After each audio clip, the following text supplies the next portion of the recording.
The day she left, there was a peculiar kind of silence in the house. No note, no explanation. Just her suitcase missing from the closet and her wedding ring left behind on the kitchen counter. She thought she'd won. She thought she'd built herself an escape route so flawless that I wouldn't know where to start. But I wasn't the clueless, naive husband she imagined me to be. I had known about her affair for months. It wasn't hard to figure out, not with the late nights, the sudden obsession with her phone, and the way she started treating me like a stranger in my own home. The final nail in the coffin? A text message she was careless enough to leave open on her laptop. Soon, it had read, followed by an image of her wearing lingerie I had never seen before.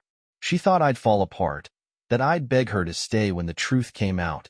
But I'd been quietly gathering my strength, my evidence, and, most importantly, my resolve. She didn't realize I'd been one step ahead of her all along. When she finally walked out the door, I didn't follow. I didn't call. I didn't even flinch.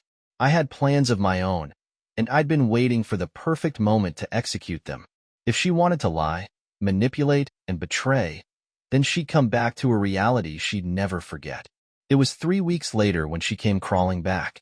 I hadn't heard from her during that time, but I didn't need to. Through some mutual acquaintances, I knew exactly where she'd gone and exactly why she was now pounding on the front door like a lunatic.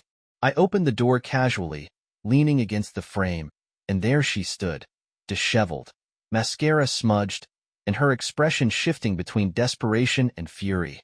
The woman who had left so smugly now looked like a drowned rat. "Let me in," she snapped, pushing past me before I could say anything.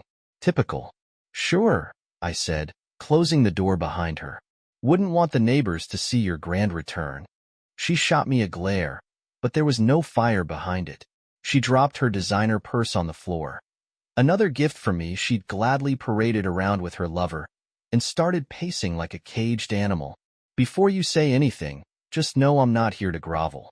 Things didn't work out with Loverboy," I interrupted, finishing her sentence. Her head snapped in my direction. The flicker of surprise told me she wasn't expecting me to know. "Yeah, I'm aware of Jake. I've been aware for months. You're not as clever as you think, Megan." That shut her up for a moment, but it didn't last long. She crossed her arms and shifted to the offensive, her favorite defense. "You've been spying on me? Jesus, you're pathetic." I laughed, a cold, deliberate sound that echoed in the room. "Pathetic? You're the one standing in my house, after running off to play house with your personal trainer, and now you're here because you've got nowhere else to go. Who's pathetic, Megan?"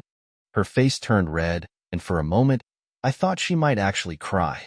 But no, Megan was too proud for tears. Not yet, anyway. "Look, I'm just here to get my things, okay? I'll be out of your life for good once I sort everything out." "Your things?" I said, raising an eyebrow. "Oh, you mean the things I paid for? The furniture? The clothes? The jewelry? Because last I checked, you didn't have a damn thing of your own when you walked into this house." She tried to fire back, but I cut her off. "Let me make this simple for you, Megan. You walked out on this marriage, and you left a mess behind. Now you think you can waltz back in here and call the shots? Not happening. You don't call the shots anymore. I do." For the first time, I saw a flicker of uncertainty in her eyes. She wasn't used to this version of me, the one who didn't care if she stayed or left, who wouldn't beg for scraps of her attention. "You think you're some kind of tough guy now?" she sneered. "Fine. Keep the house. Keep your stupid stuff. I don't care. Just stay out of my way." And with that, she stormed upstairs. I didn't stop her. Let her think she had some control left. Let her believe she was still winning. She had no idea what I had planned next. Megan stomped upstairs like she owned the place, slamming doors as if that would somehow make her feel less powerless. I let her tantrum play out while I sat calmly in the living room, sipping on the whiskey I'd poured before answering the door. I'd waited for this moment, this reckoning, for months, and I wasn't going to rush it. Eventually, she came back down, a suitcase in one hand and a garment bag in the other. "I'll send movers for the rest," she declared, her tone clipped and cold. I gave her a long, calculated look. "You won't be sending anyone, Megan?" She froze mid-step, narrowing her eyes. "What's that supposed to mean?" I set my glass down and leaned forward, resting my elbows on my knees. It means you're not taking another damn thing out of this house until we talk about a few things. Sit down. Excuse me, she scoffed, glaring at me like I'd grown a second head. You don't get to order me around. No? I said, leaning back with a smirk. Then I guess you don't need me to sign the papers for that lease you've been eyeing downtown. You know, the one you can't afford on your own. Her face paled. I'd hit a nerve. How do you even know about that? She snapped. You'd be amazed what you can learn when you're paying attention, I replied. Now sit down, Megan. She hesitated, but eventually sank into the armchair across from me, her posture stiff and defensive. Fine. Talk. What do you want? I studied her for a moment, letting the tension build. I want the truth, I said finally. About everything. How long you've been lying to me. How long you've been screwing around. And don't even think about lying again, because I already know more than you think. She rolled her eyes and crossed her arms. Oh, please. Don't act like some wounded saint. You were a terrible husband. You know that? Always working, never paying attention to me. Is it any wonder I looked for comfort somewhere else? And Jake was your idea of comfort? I shot back. The same guy who cheated on you the second you moved in with him? Yeah, sounds like a real prince. Her face turned red again. But this time it wasn't from anger. It was from shame. Still, she tried to deflect. I don't owe you an explanation. We're done, remember? You're not my keeper. True, I said with a shrug. But I am the one who's been paying all the bills. And since you walked out on this marriage, that means you're entitled to exactly nothing. Her jaw tightened, but she didn't say anything. She knew I was right. And one more thing, I added, my voice dropping to a dangerous calm. You don't just get to waltz back into my life and play the victim. You're the one who broke us, Megan. So if you want out, you're going to do it on my terms. She opened her mouth to argue, but I cut her off. Don't test me. You think you've got leverage? You don't. I've got proof of your affair, and I'm not afraid to use it if you push me. The color drained from her face completely this time. She knew I wasn't bluffing. I hope Jake was worth it, I said, standing and heading for the door. Because you're about to find out what it's like to lose everything. I left her sitting there, stunned into silence, and headed upstairs to prepare for the next phase of my plan. This was only the beginning. I spent the rest of the evening in my office, sifting through the arsenal of evidence I'd built up over the last few months. Every text, every photo, every receipt. It was all meticulously cataloged and organized. I wasn't just going to take Megan down. I was going to dismantle her life piece by piece. The most damning evidence came from her careless mistakes. She'd always been overconfident, believing she could do whatever she wanted without consequences. But she never considered how much she'd left behind. Receipts for hotel stays she charged to our joint account, explicit messages on her laptop that synced with her email, even a few racy photos she'd taken in our bedroom while I was at work. It was all there, waiting to be used against her. I also had the cherry on top, the bank statements. Megan had been siphoning money from our joint account for months, using it to fund her little escapades with Jake. I hadn't confronted her about it because I wanted to see just how far she'd go. And now, I had all the proof I needed. While I combed through the files, I heard her pacing downstairs. She hadn't left yet, and that was by design. I wanted her to stew, to feel trapped and unsure of what to do next. She thought she was in control, but she had no idea the walls were closing in around her. I printed out a few key pieces of evidence and slipped them into a folder. Then I grabbed my phone and sent a message to a contact I'd been keeping in my back pocket, her boss. I discovered a while back that Megan had been lying at work, too, claiming she was putting in extra hours when, in reality, she was meeting up with Jake. Her boss had always liked me. She'd even told me once that she wished more of her employees had supportive spouses like me. It wouldn't take much to turn that goodwill into something useful. After sending the message, I headed downstairs, folder in hand. Megan was sitting on the couch, scrolling through her phone and pretending to ignore me. Find what you were looking for? I asked, dropping the folder onto the coffee table in front of her. She glanced at it, then up at me, her expression wary. What's this? Your greatest hits, I said with a smirk. Go ahead, take a look. She hesitated, then flipped the folder open. As her eyes scanned the contents, her face went pale. The hotel receipts, the texts, the bank statements, the photos, everything. You've been spying on me? She stammered, her voice shaky. No, I said calmly. I've been protecting myself. Big difference. She slammed the folders shut and glared at me. You think this scares me? You think you can just blackmail me into? I'm not blackmailing you, Megan, I interrupted. I'm giving you a chance to walk away quietly. Take your suitcase, leave the rest, and don't come back. If you do, I won't hold back. This folder is just the start. For the first time, I saw real fear in her eyes. She knew I wasn't bluffing. Fine, she spat, standing abruptly. You're such a bastard. You know that? I smiled, unbothered. And you're such a liar. Guess we're even. But we weren't. Not yet. Megan stormed out of the living room, dragging her suitcase behind her. I heard her muttering under her breath. Insults, no doubt, but they didn't bother me. She thought the folder on the table was the end of it, but it was only a fraction of what I had prepared.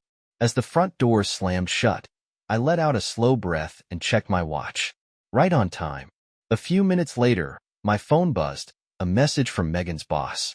Thanks for the heads up, the message read. We'll handle it from here. I smiled as I pocketed my phone. Megan wasn't just about to lose her marriage. She was about to lose her job, too.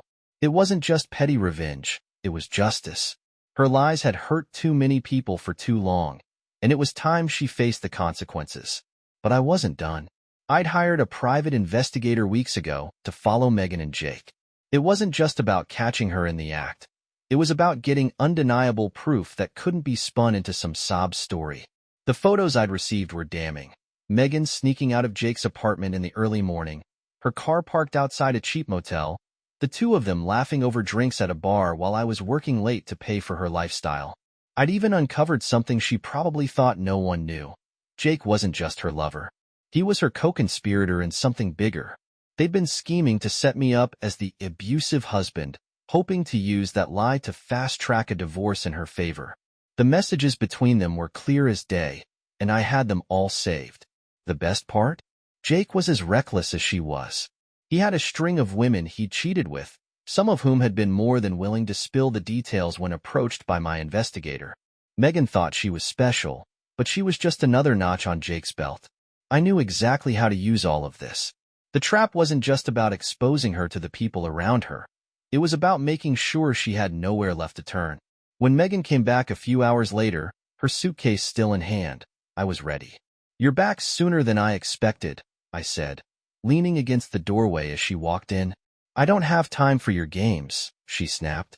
The motel's full, and I need a place to stay until I figure things out. Don't worry, I won't get in your way. I stepped aside, letting her pass. Sure, Megan. Make yourself at home. She didn't notice the subtle grin on my face as I closed the door behind her. She didn't realize she was walking into a trap of her own making. I followed her into the living room, where she dropped her suitcase with a huff.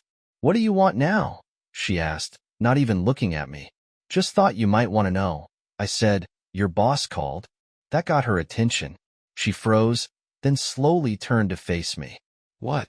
Apparently, they weren't too happy to find out you've been lying about your hours. Something about falsifying time cards?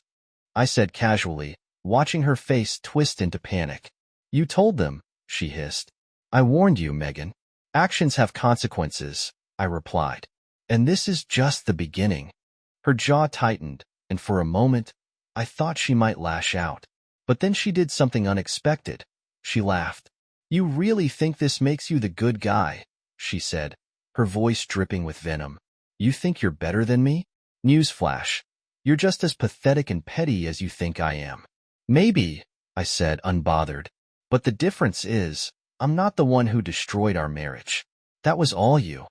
Her laugh faltered, and for the first time, I saw the cracks in her armor. She was starting to realize just how deep she was in, but she still didn't know how far I was willing to go. Megan paced the room like a caged animal, muttering under her breath. The cocky smirk she'd walked in with earlier had crumbled. replaced with a barely contained panic she tried to mask as anger. "You think you've won, don't you?" she spat, whirling around to face me. "You think you're some kind of genius for blowing up my life?" I leaned against the doorframe, calm and composed.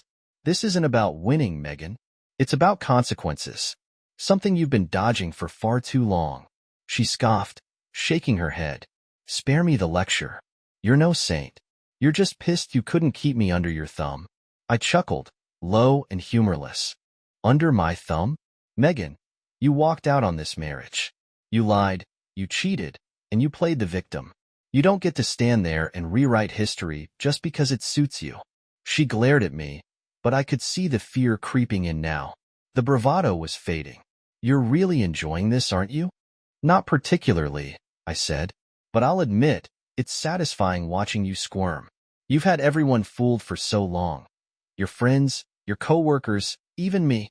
But now you get to see what it feels like when the truth catches up to you."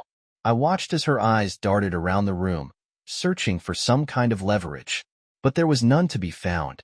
I'd taken my time dismantling her illusions of control, and there was nothing left for her to cling to. "You're pathetic," she hissed finally. "You've always been pathetic. That's why I had to find someone else. You were never enough for me." The words were meant to sting, but I'd grown immune to her venom. I simply smiled and crossed my arms. "You know, Megan, I used to believe that. I used to think maybe I wasn't good enough, that I'd done something to push you away. But then I realized the truth. You're the one who was never enough. Not for me, not for anyone. That's why you're here, isn't it? Because even Jake couldn't stand you." Her face twisted in fury, and for a moment, I thought she might lash out. But instead, she grabbed her suitcase and stormed toward the stairs. "I don't have to listen to this," she snapped. "I'm going to bed." I didn't stop her. I let her think she'd won this round. Let her believe she still had some semblance of control. But as she disappeared upstairs, I pulled out my phone and sent a quick text to my investigator. "She's back," I typed. "Start phase 2. This wasn't over. Not by a long shot. I didn't sleep that night. Not because I was restless, but because I was calculating." Upstairs, Megan was holed up in the guest room. The same room she used to complain was too small for guests. Funny how suddenly it was good enough for her. I waited until I heard the silence of her settling in, then began the next phase of my plan. The first call was to my lawyer. I'd already consulted with him a month ago, laying out the groundwork for what would become Megan's undoing. The evidence I had wasn't just leverage. It was a ticket to make sure this divorce left her with nothing. No spousal support, no joint assets, nothing but the consequences of her actions. The second call was to my private investigator. "Send me the final file," I said. "Everything we've got." He didn't ask why. He just replied, "You'll have it in an hour." While I waited, I started compiling the pieces. Megan's financial misdeeds, her blatant infidelity, the messages that proved she and Jake were scheming to make me look like the villain. All of it was going into a digital package. But I wasn't just sending this to my lawyer. No, Megan's world was about to get a lot smaller. I had a list of recipients ready. Her boss, her closest friends, her family. Megan thrived on appearances, and she had spent years crafting the image of the perfect wife, the hardworking professional, the victim, in every story she told. My package would shatter that image completely. An hour later, my phone buzzed with the email from the investigator. Attached was everything. Photos, videos, screenshots, even witness statements from people who'd seen her with Jake. I skimmed through it, double-checking that nothing had been missed. It was perfect. By the time dawn broke, I had the email drafted. The subject line was simple: the truth about Megan. I hovered over the send button for a moment, letting the weight of it settle in. Then, with a single tap, it was done. Megan came downstairs around 10 a.m., looking disheveled and sour. She didn't even bother greeting me as she poured herself a cup of coffee and slumped into a chair. "Sleep well?" I asked casually, glancing up from my laptop. "Like you care," she muttered, staring into her mug. "Oh, I care," I said with a smirk. "After all, it might be the last night you sleep here." She looked up, narrowing her eyes. "What's that supposed to mean?" Before I could respond, her phone buzzed on the table. She picked it up and frowned as she read the notification. Then another came in, and another. Her expression shifted from confusion to dread as she opened her messages. "What the hell is this?" she demanded, holding up the phone. "Looks like the truth's finally catching up to you," I said, leaning back in my chair. Her hands shook as she scrolled through the messages. "You sent this to my boss? My friends? My parents? Are you insane?" "I'm thorough," I corrected her, "and honest. Two things you've clearly never been." She shot out of her chair, slamming her phone on the table. "Do you have any idea what you've done? You've ruined me." "No, Megan," I said, standing to face her. "You ruined yourself. I just stopped letting you hide it." Her face twisted in rage, but she didn't have a rebuttal. She just stood there, trembling with anger and fear. As the weight of her crumbling world settled in, I didn't feel guilty. Not for a second. Megan stood frozen, her phone buzzing incessantly on the table. I could see the panic overtaking her as she processed what had just happened. She was always so confident, so sure she could outmaneuver anyone who challenged her. But this time, she had nowhere to run. "You're a monster," she hissed, her voice shaking with fury. "Do you know what you've done to me?" I stepped closer, calm and unflinching. "I gave you exactly what you deserve, Megan. You built your life on lies, manipulation, and betrayal. Now you get to live with the truth." She grabbed her phone and stormed past me, muttering curses under her breath. I let her go, knowing there was nothing she could do to undo the damage. The emails had already been sent. Her reputation was in tatters, her lies exposed to everyone who once believed her. I watched as she slammed the door to the guest room behind her. Then I poured myself another coffee and sat down to enjoy the aftermath. The first ripple came from her boss.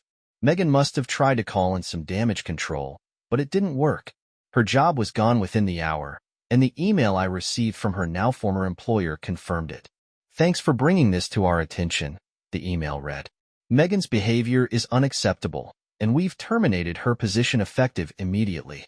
I smiled, forwarding the message to my lawyer for good measure. The financial fallout was going to hit her hard. By midday, the second ripple hit. Her parents called. I didn't pick up, but the voicemail they left was damning. "What the hell is going on, Megan?" her mother's voice demanded. "We just got an email about you cheating on your husband and stealing money. Is this true? Call us back immediately." I knew Megan hated confrontation, especially with her parents. She'd always painted herself as the golden child, the one who could do no wrong. That illusion was gone now, and it was clear from the voicemail that her family was furious. The third ripple was Jake, or rather, Jake's girlfriend, the one Megan didn't know he had. She called me directly, a shaky voice on the other end of the line. "Hi, I don't know how to say this," she started, "but I got an email about Megan and Jake. I had no idea he was seeing anyone else, let alone married women." "Trust me," I said, "you're not the first person he's lied to." She told me she was leaving Jake and thanked me for exposing him. I didn't need her thanks, but it felt good knowing Megan's fantasy life was collapsing from all sides. By the evening, Megan finally emerged from the guest room, looking like a shell of the woman who had strutted into the house the day before. "You think you've won?" she said, her voice hoarse. "I don't think, Megan." "I know," I replied, my tone icy. She sank onto the couch, rubbing her temples. "You've destroyed everything. My job, my friends, my family. They all hate me now. You're sick." I sat across from her, staring her down. "No, Megan. I'm done being sick. Sick of your lies, your manipulation, your arrogance. You destroyed this marriage. I just made sure everyone saw you for who you really are." She didn't reply. She just sat there, defeated, as the silence filled the room. Megan didn't leave the house that night. I could tell she wanted to, her nervous pacing, her constant glances at her phone, the frantic messages she typed and erased. But she had nowhere to go. The world outside this house was no longer her safe haven. Her job was gone, her friends had turned against her, and even her parents were furious. She was cornered, just like I'd planned. The next morning, I woke up early and found her sitting at the kitchen table, staring blankly at a cup of coffee. Her hair was unkempt, her face pale, and her eyes bloodshot. Rough night? I asked as I poured myself a cup of coffee. She didn't answer. I sat across from her, sipping my drink in silence until she finally spoke. Why are you doing this? I looked at her, unflinching. You really don't get it, do you? I made a mistake, okay? She snapped, her voice cracking. I cheated. I was wrong. But this is insane. You've ruined my life. I leaned forward, my gaze cold and steady. You didn't make a mistake, Megan. You made a series of calculated choices. You lied, you betrayed me, and you tried to use me as your backup plan when your fantasy life fell apart. This isn't revenge, it's accountability. Her hands trembled as she gripped her mug. So what now? Are you just going to keep punishing me forever? I smirked, leaning back in my chair. That depends on you. Her eyes narrowed. What's that supposed to mean? It means, I said, that you have a choice. You can keep fighting, keep pretending you're the victim here, and I'll make sure the fallout from this never ends. Or, I paused, letting the weight of my words sink in. Or you can cooperate. Sign the divorce papers, walk away quietly, and maybe, just maybe, I'll let you salvage what's left of your life. She stared at me, her jaw clenched, as if weighing her options. And if I don't? I stood, finishing my coffee and placing the mug in the sink. If you don't, Megan, you'll find out just how far I'm willing to go. Trust me, you haven't seen the worst of it yet. She spent the rest of the day locked in the guest room, no doubt trying to come up with a way to regain control. But there was no control left for her to take. I had made sure of that. That evening, I got a call from her parents. Her mother was beside herself, alternating between anger and despair. We didn't raise her to be like this, she said, her voice shaking. We're so sorry for what she's done to you. I almost felt bad for them. Almost. It's not your fault, I said. But you should know, she's going to need your help. She doesn't have much left here. Her mother sighed. We'll take her back, but only if she's willing to change. Good luck with that, I muttered under my breath before hanging up. Late that night, Megan finally emerged from the guest room, holding a folder in her hands. She looked defeated, her shoulders slumped, her eyes downcast. Here, she said, dropping the folder on the coffee table. What's this? I asked, picking it up. Everything, she said quietly. The papers, the passwords, the accounts. You win. Just let me leave. I flipped through the folder, checking that everything was in order. She had signed the divorce papers, relinquished any claim to the house, and even included a list of passwords to our joint accounts. Smart choice, I said, setting the folder aside. But don't think this makes us even. Her head shot up, a flicker of fear in her eyes. What do you mean? I leaned closer, my voice low and cold. You'll leave, Megan, but you'll leave with nothing. No house, no money, no reputation. You'll have to rebuild your life from the ground up. And every time you think about what you lost, you'll remember this. It was all because of you. She didn't reply. She just nodded, tears streaming silently down her face, before retreating to the guest room. The next morning, Megan was gone. I heard her shuffling around at dawn, trying to pack her things quietly, probably hoping I wouldn't notice. She didn't realize I'd been awake for hours, waiting for this moment. When I walked into the hallway, she froze at the sight of me. Her suitcase was at her feet, her purse slung over her shoulder. Her eyes darted nervously, as if she were a thief caught in the act. I didn't want to wake you, she said, her voice flat. I leaned against the wall, crossing my arms. Leaving without saying goodbye? That doesn't seem like you, Megan. You've always loved the drama of an exit. She rolled her eyes, but there was no bite left in her. What do you want? A heartfelt farewell? It's not like you'll miss me. You're right, I said, smirking. I won't. I watched as she dragged her suitcase to the door, pausing with her hand on the handle. You know, you didn't have to do all this, she said, her tone bitter. You could have just let me leave. I stepped closer, my voice cold. You didn't just leave, Megan. You destroyed everything we built together. You lied, cheated, and then came crawling back like I was supposed to fix it. So, no, I didn't let you leave. I made sure you paid for every single thing you took from me. Her jaw tightened, and she turned away, opening the door without another word. "Oh, and Megan?" I called out as she stepped onto the porch. She turned back, her eyes wary. "You might want to check your bank accounts before you make any big plans," I said, my smirk widening. "That joint account you drained?" I closed it. "The credit cards? Canceled. All those little financial safety nets you thought you had? Gone." Her face went pale, her hand gripping the suitcase handle tightly. I warned you, Megan," I interrupted. "Actions have consequences. Now go. Start fresh. Maybe this time, you'll learn something." Her lips quivered as if she wanted to scream, but she held back.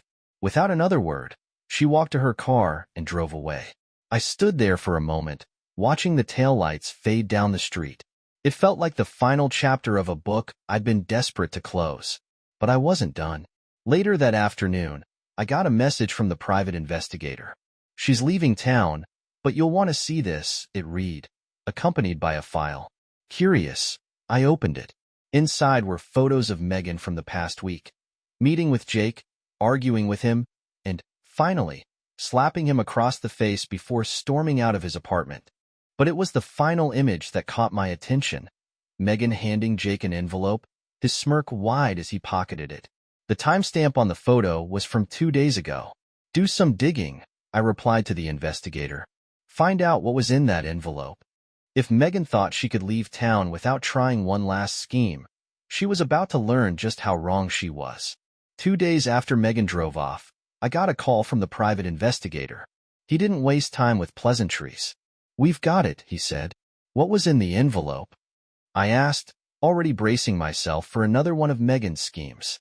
"It was cash," he replied. "A lot of it. Looks like Megan emptied whatever she had left in her personal account and handed it over to Jake. My guess? She was trying to buy him off." I leaned back in my chair, gripping the phone tightly. "Buy him off for what?" "Well, this is where it gets interesting," the investigator said, a hint of satisfaction in his voice. "Jake didn't just pocket the money and walk away. He's been bragging to one of his other girlfriends about how Megan begged him not to leak some private photos and messages she'd sent him. Turns out, she wasn't just cheating on you. She was sending him explicit pictures, stuff she didn't want getting out." I felt a bitter laugh escape my lips. Of course, Megan's vanity had always been her weakness, and now it was coming back to haunt her. "Is he planning to release them?" I asked. "Not yet," the investigator said, "but he's holding on to them, probably waiting for an opportunity to squeeze her for more money. The guy's a piece of work, but he's also reckless. If you want, we can tip off the authorities about the extortion attempt." I thought about it for a moment, weighing my options. "No," I said finally. "Let him keep digging his own grave. Just keep an eye on him. If he steps out of line, I want to know about it immediately." "Will do," the investigator replied. After I hung up, I sat there for a long moment, thinking about how predictable it all was. Megan had burned every bridge she had, and now even the man she risked everything for was turning against her. It was almost poetic. That evening, I got an email from Megan. It was short and desperate, a far cry from the arrogant tone she'd used just days ago. "Please," it read, "I know you hate me, but I need your help. Jake is threatening to release private photos if I don't pay him more money. I don't know what to do. Please, I'm begging you." I stared at the message, feeling a strange mix of satisfaction and disgust. She had spent months lying, manipulating, and betraying me, and now she wanted me to save her? I closed the email without replying. Let her deal with the mess she created. She was no longer my responsibility. The next day, I got another update from the investigator. Jake had apparently realized Megan didn't have any more money to give him and was growing impatient. He'd started making calls to some of her old coworkers, spreading rumors and hinting at the existence of the photos. But what Jake didn't know was that I'd been working on a little insurance policy of my own. The investigator had managed to dig up plenty of dirt on Jake, his past affairs, his shady business dealings, and even some evidence of him forging documents to cover his tracks. I sent everything to Megan's lawyer, along with a message. "If Jake tries anything, use this. Burn him to the ground." When Megan called me later that night, I didn't answer. She left a voicemail, her voice trembling with fear. "You don't have to forgive me. I know I've done terrible things, but please, don't let him ruin me. I don't have anyone else to turn to." I deleted the voicemail without a second thought. Megan's life was unraveling faster than even I had anticipated. And the best part? I didn't have to lift a finger. Her lies, her greed, and her arrogance were doing all the work for me. 2 days after Megan's voicemail, I got another call from my private investigator. This time, he sounded almost amused. "Jake's in trouble," he said. "What kind of trouble?" I asked, already intrigued. "Turns out, Megan wasn't the only one he's been extorting," the investigator explained. "He's been running the same scam on at least 3 other women. One of them filed a police report after he threatened to leak her photos. They're investigating him now, and it won't be long before they uncover everything." The irony wasn't lost on me. Jake, the man Megan had risked everything for, was about to crash and burn in the most spectacular fashion. "Keep me updated," I said, hanging up. That evening, I got another email from Megan. This one was even more frantic than the last. "Jake is going to destroy me," it read. "He's telling everyone lies about me, and now the police are involved. I don't know what to do. Please, I'm begging you. Help me before it's too late." I stared at the screen for a long moment, debating whether to respond. A part of me felt a twinge of pity for her. After all, Jake was a monster, and she was finally seeing him for what he truly was. But then I remembered all the lies, the manipulation, the way she had humiliated me without a second thought. No, she had made her choices, and now she had to live with them. I deleted the email without replying. A few days later, the investigator sent me another update. Jake had been arrested. Apparently, the police had raided his apartment and found plenty of incriminating evidence. Explicit photos, fake documents, even a notebook detailing his extortion schemes. "It's over for him," the investigator said.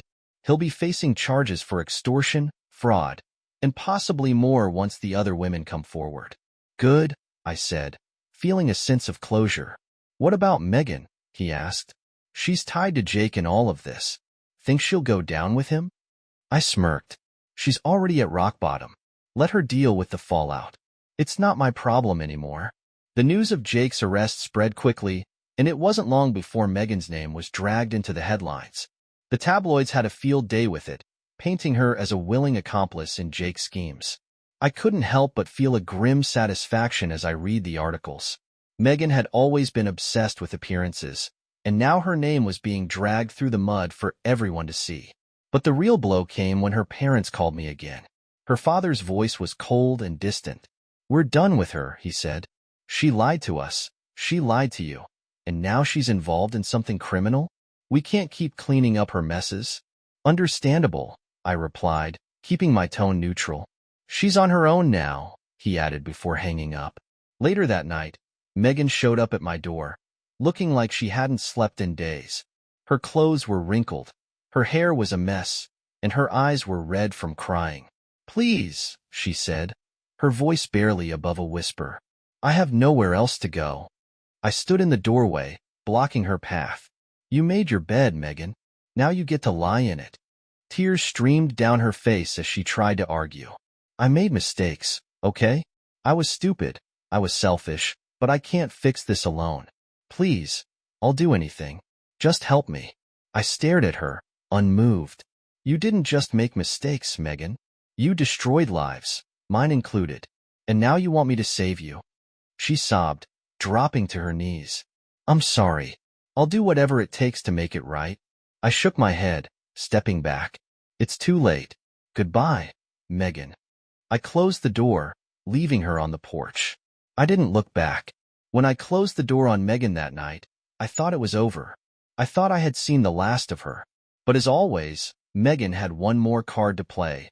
One final attempt to claw her way out of the hole she'd dug for herself. 2 days later, I received a letter in the mail. No return address, just my name scrawled hastily on the front. Inside was a single piece of paper, folded neatly. When I opened it, I immediately recognized Megan's handwriting. "I know you think you've won," the letter began, "but you don't understand what you've done to me. You've ruined my life, humiliated me, and turned everyone against me. I have nothing left, and it's all your fault. I smirked as I read on, expecting another desperate plea for forgiveness. But then the tone shifted. Do you really think you're untouchable? The letter continued. Do you really think I won't fight back? You're not the only one with secrets, and if you push me any further, I'll make sure the world knows exactly who you are. Think about that. For a moment, I just stared at the letter, my mind racing. Was this a bluff? Another desperate attempt to regain some semblance of control? Or was there something more to it? I wasn't worried about any actual dirt she might have on me. Unlike her, I hadn't spent years lying and scheming. But the threat was clear. Megan wasn't done. She might have been beaten, but she wasn't broken. And that made her dangerous. I called the private investigator immediately, forwarding him a copy of the letter. Keep digging, I said. I want to know if she's planning anything. Will do, he replied. A few days later, I got the update I'd been waiting for. She's been meeting with a lawyer, the investigator reported. It looks like she's trying to build a case against you, claiming emotional abuse, financial manipulation, and some other nonsense. I laughed bitterly. She's really grasping at straws, isn't she? She's desperate, the investigator said. But here's the interesting part. Her lawyer doesn't seem to know the full story. She's feeding him half-truths and lies, trying to paint herself as the victim. That was typical Megan. Even with everything falling apart, she still believed she could manipulate her way out of it. Let her try, I said. She doesn't have a leg to stand on. But I wasn't going to sit back and wait for her to make her move. I reached out to my own lawyer, updating him on the situation and ensuring we were ready for whatever Megan tried to throw my way. Meanwhile, Jake's situation continued to spiral. The charges against him were piling up, and the women he'd extorted were coming forward one by one. It wasn't long before Megan's name surfaced in the investigation. The investigator confirmed it. Megan had been complicit in some of Jake's schemes, knowingly helping him manipulate and blackmail other women. She wasn't just a victim. She was an accomplice. I sent the evidence to her lawyer anonymously, along with a note. Ask your client about this. That evening, Megan called me again. Her voice was shaky, almost unrecognizable. What did you do? She asked, her words trembling with fear. I told the truth, I replied calmly. Something you've always struggled with. She let out a choked sob. They're going to charge me. Jake is throwing me under the bus to save himself. Please, you have to help me. I shook my head, even though she couldn't see it. I don't have to do anything, Megan. You made your choices, and now you're dealing with the consequences. Don't call me again. Before she could respond, I hung up.